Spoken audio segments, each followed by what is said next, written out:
ہم وہی کہیں گے جو ہمارا دین ہم کو بتاتا ہے، عمل کرو تو تمہارا بھلا ہے۔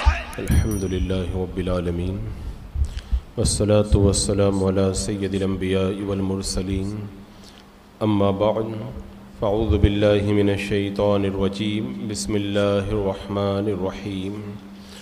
ان اللہ وملائکتہ یصلون علی النبی یا ایہا الذین آمنوا صلوا علیہ وسلموا تسلیما۔ اللہم صلی علی سیدنا وشفیعنا وحبیبنا ومولانا محمد وبارک وسلم، صلاۃ وسلام علیک یا رسول اللہ صلی اللہ تعالی علیہ وسلم۔ ولا تقولن لشیء انی فاعل ذلک غدا، اور ہرگز کسی بات کو نہ کہنا کہ میں کل یہ کر دوں گا، الا ان یشاء اللہ، مگر یہ کہ اللہ چاہے۔ وَاذْكُرْ رَبَّكَ إِذَا نَسِيتَ وَقُلْ عَسَىٰ أَن يَأْتِيَنِي رَبِّي لِأَقْرَبَ مِنْ هَٰذَا رَشَدًا، اور یوں کہہ کہ قریب ہے کہ میرا رب مجھے اس سے نزدیک تر راستی کی راہ دکھائے۔ یہ جو آیات کریمہ ہے ان کی شان نزول کے بارے میں حضرت عبداللہ ابن عباس رضی اللہ تعالیٰ عنہما سے روایت ہے کہ ان آیتوں کے نزول کا سبب یہ ہے کہ قریش نے نبی اکرم صلی اللہ تعالیٰ علیہ وسلم سے روح اور اصحاب کہف کے بارے میں سوال کیا، تو آپ نے اس بھروسے پر کہ آج وحی نازل ہو جائے گی، آپ نے فرمایا کہ میں کل تمہیں بتا دوں گا، اور آپ انشاءاللہ کہنا بھول گئے۔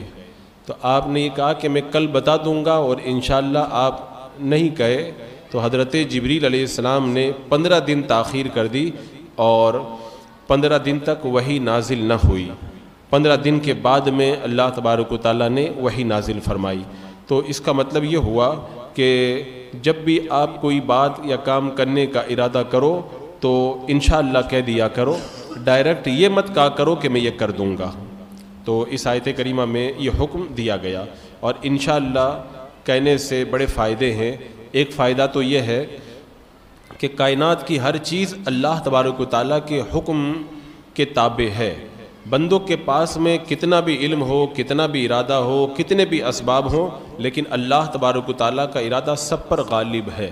تو بہتر یہی ہے کہ اپنے کاموں کو اللہ کی مرضی کے حوالے کر دیا جائے اور کہا جائے انشاءاللہ اگر اللہ نے چاہا تو میں ایسا کروں گا۔ اور ایک دوسرا فائدہ اس کا یہ ہے کہ بندے کبھی کبھی غلط کام کا ارادہ و منصوبہ بنا لیتے ہیں جن کو کرنے کے اندر نقصان کا اندیشہ ہوتا ہے، لیکن جب بندہ اللہ کی مرضی کو اپنے کام میں شامل کر لیتا ہے تو اللہ تبارک و تعالیٰ اسے نقصان والے کاموں سے بچاتا ہے اور اچھے کاموں کی توفیق عطا فرماتا ہے۔ تو اس لیے انشاءاللہ کہہ دینا چاہیے۔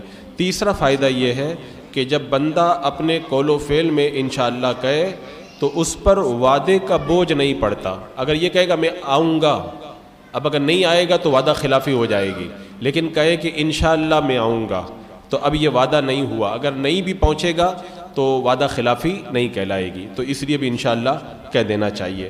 اور چوتھا فائدہ اس کا یہ ہے کہ اللہ تبارک و تعالیٰ کی جب مرضی کو اپنے کام کے اندر شامل کر لے گا تو کام میں برکت ہوگی، مضبوطی پیدا ہوگی اور اس کام کے اندر اچھا نتیجہ ظاہر ہوگا۔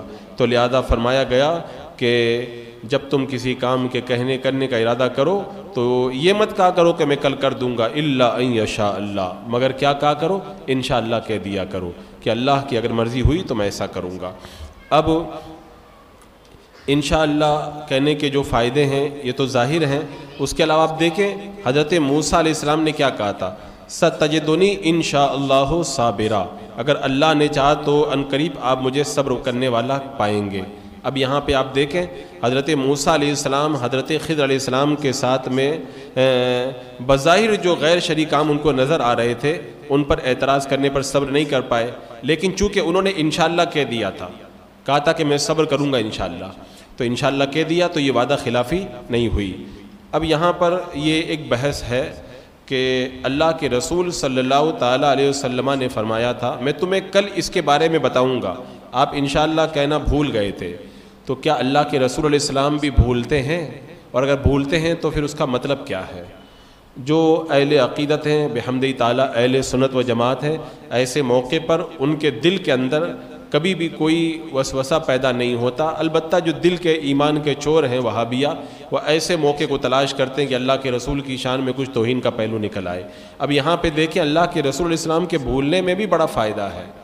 پہلی رحمت تو یہ ہے کہ آپ کے بھول جانے کی وجہ سے یہ آیتیں نازل ہو گئیں، اور ان آیتوں کے نازل ہونے سے ہمیں معلوم ہو گیا کہ ہمیں کیا کرنا چاہیے بھولنے پر اور کیا نہیں کرنا چاہیے.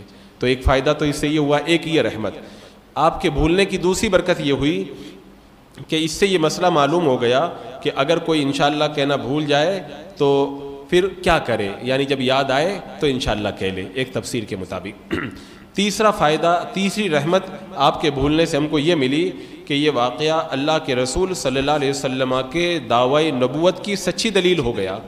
کیونکہ مکہ کے کافر یہ کہتے تھے کہ معاذ اللہ یہ نبی اپنی طرف سے قرآن بناتے ہیں، تو اگر اللہ کے رسول علیہ السلام اپنی طرف سے بنا کر کے لاتے تو 15 دن تک وحی کا انتظار کیوں کرنا پڑتا؟ آپ نے کہا تھا کل بتا دوں گا، دوسرے دن اپنی طرف سے بنا کر کے بتا دیتے.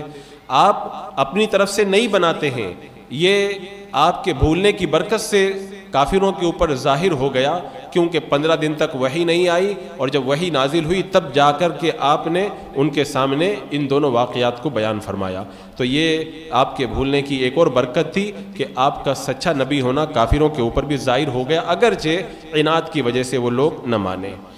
اب یہ جو مسئلہ ہے کہ کیا اللہ کے رسول علیہ السلام بھی بھولتے ہیں، تو اس کو سمجھ لیا جائے کہ جو چیز انسان کی قوت حافظہ میں ہو اور اس کی طرف سے توجہ ہٹ جائے تو اسے کہتے ہیں سہو ہو گیا، اسے کہتے ہیں سہو ہو گیا. اور جب وہ چیز حافظہ سے نکل جائے تو اسے کہتے ہیں نسیان ہو گیا، وہ آدمی جو ہے وہ ایک دم ہی بھول گیا بالکل. تو یہ دو چیزیں ہیں، ایک ہوتا دماغ میں ہونا دھیان نہ جانا، ایک ہوتا دماغ سے بالکل نکل جانا.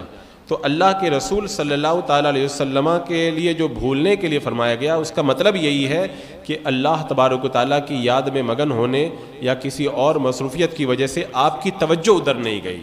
ایسا نہیں کہ آپ کے ذہن سے بالکل وہ نکل گیا. قاضی عیاض رحمۃ اللہ تعالیٰ علیہ فرماتے ہیں کہ اللہ کے رسول علیہ السلام کو نماز میں سہو ہوتا تھا، نسیان نہیں ہوتا تھا. سہو الگ ہے، نسیان الگ ہے، کیونکہ ان دونوں میں فرق یہ ہے کہ نسیان غفلت ہوا کرتا ہے، نسیان یہ غفلت اور آفت ہوا کرتا ہے، اور سہو کا مطلب ہوتا ہے کہ دل کسی کی طرف مشغول ہے اس لیے دھیان نہیں آیا. تو جب نماز پڑھتے تھے میرے آقا صلی اللہ تعالیٰ علیہ وسلم تو اللہ کی یاد میں جب مگن ہو جاتے تھے تو کسی چیز کی طرف دھیان نہیں جاتا تھا تو سہو ہو جاتا تھا، لیکن میرے آقا بھولتے نہیں تھے. اور آپ کو سہو ہوا تو ہم کو فائدہ ہوا، ہم کو مسئلہ معلوم ہو گیا نماز میں سہو ہو جائے تو ہم کو کیا کرنا چاہیے. اگر اللہ کے رسول علیہ السلام کو نماز میں سہو نہیں ہوتا تو اگر ہم سے کبھی سہو ہو جاتا، نماز میں بھول ہو جاتی، تو پھر ہم کیا کرتے؟ ہمیں ایک راستہ تو چاہیے تھا. میرا آقا علیہ السلام نے راستہ بتا دیا، اور خود اللہ کے رسول علیہ السلام نے بتا بھی دیا ہے کہ میرا آقا علیہ السلام فرماتے ہیں میں بھولتا ہوں یا بھلا دیا جاتا ہوں تاکہ میرا فعل سنت بنا دیا جائے. ہم لوگ بھولتے، ہماری بھول الگ ہے اور نبی کی بھول بڑی اعلیٰ بھول ہوا کرتی ہے. میرا آقا علیہ السلام بھول بھی جاتے ہیں تو ہمارے لیے سنت بن جاتا ہے وہ، تاکہ ہم لوگ ایسے موقع پر کیا کریں. حضرت قاضی ابو بکر بن عبداللہ بن عربی مالکی اندلسی فرماتے ہیں کہ اللہ کے رسول علیہ السلام کو جو نماز میں سہو ہوا تھا وہ جو ہے وہ سہو کیوں ہوا تھا، وہ انہوں نے جو فرمایا اس کا خلاصہ یہی ہے کہ آپ کی ساری توجہ بارگاہ مولا کی طرف لگی ہوئی تھی، اس کی وجہ سے یہ آپ کو ایسا ہوا تھا. اب یہاں پہ اللہ تعالیٰ نے فرمایا کہ وَاذْكُرْ رَبَّكَ اِذَا نَسِيتَ، جب بھول جاؤ اور یاد آئے تو کیا کرو. فرمایا کہ جب بھول جائے اور یاد آئے تو انشاءاللہ بعد میں کہہ دیا کرو تاکہ اس کی برکتیں تمہیں حاصل ہو جائیں. اس کے بعد میں آگے ارشاد فرمایا وَلَبِثُوا فِي كَهْفِهِمْ 300 سِنِينَ وَازْدَادُوا 9، اور وہ اصحاب کہف اپنے غار میں 300 برس ٹھہرے، 9 اوپر مطلب 309 سال تک. تو فرما دیا قُلِ اللَّهُ أَعْلَمُ بِمَا لَبِثُوا لَهُ غَيْبُ السَّمَاوَاتِ وَالْأَرْضِ أَبْصِرْ بِهِ وَأَسْمِعْ مَا لَهُم مِّن دُونِهِ مِن وَلِيٍّ وَلَا يُشْرِكْ فِي حُكْمِهِ أَحَدًا.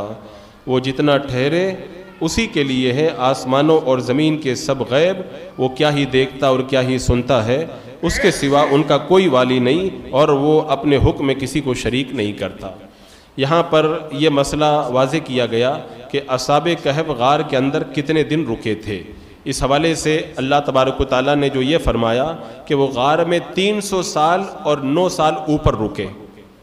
اللہ تعالیٰ نے یہ نہیں فرمایا کہ 309 سال رکے، بلکہ کیا کہا 300 سال اور 9 اوپر۔ تو بعد مفسرین فرماتے ہیں کہ اس کے اندر وہ جنوری فروری والی تاریخ بھی آ گئی، محرم سفر والی تاریخ بھی آ گئی۔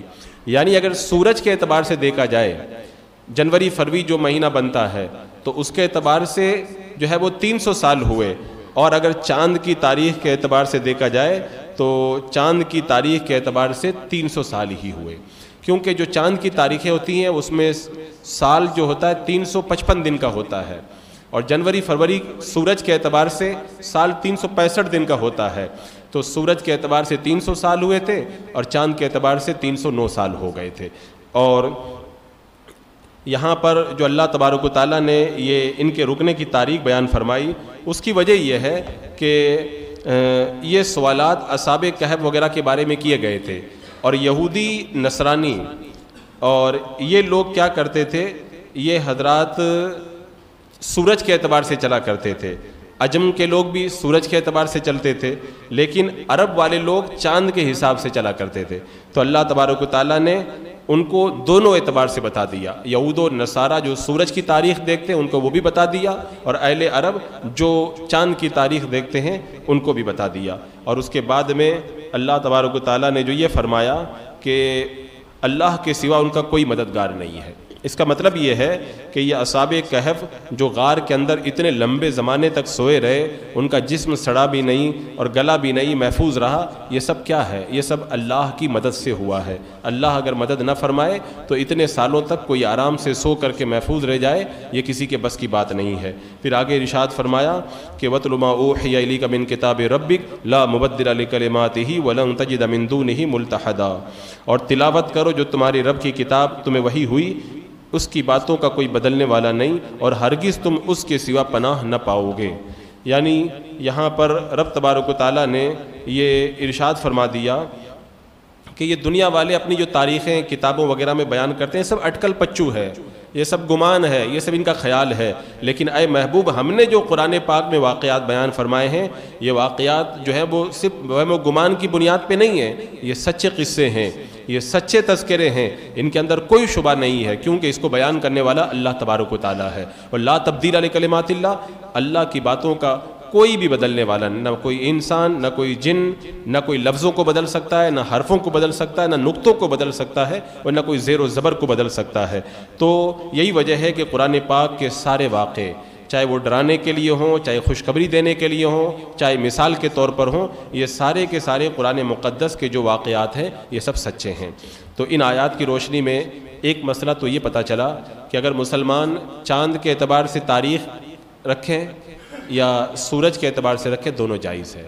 جنوری فروری کے اعتبار سے بھی اپنے کاموں کی تاریخ ہم رکھ سکتے ہیں، اور محرم سفر کے اعتبار سے بھی رکھ سکتے ہیں۔ لیکن اچھا یہ اس لیے پتہ چلا کہ اللہ تعالیٰ نے دونوں اعتبار سے یہاں پر اصحاب کہف کتنے دن تک غار میں رکے تھے دونوں اعتبار سے بتا دیا۔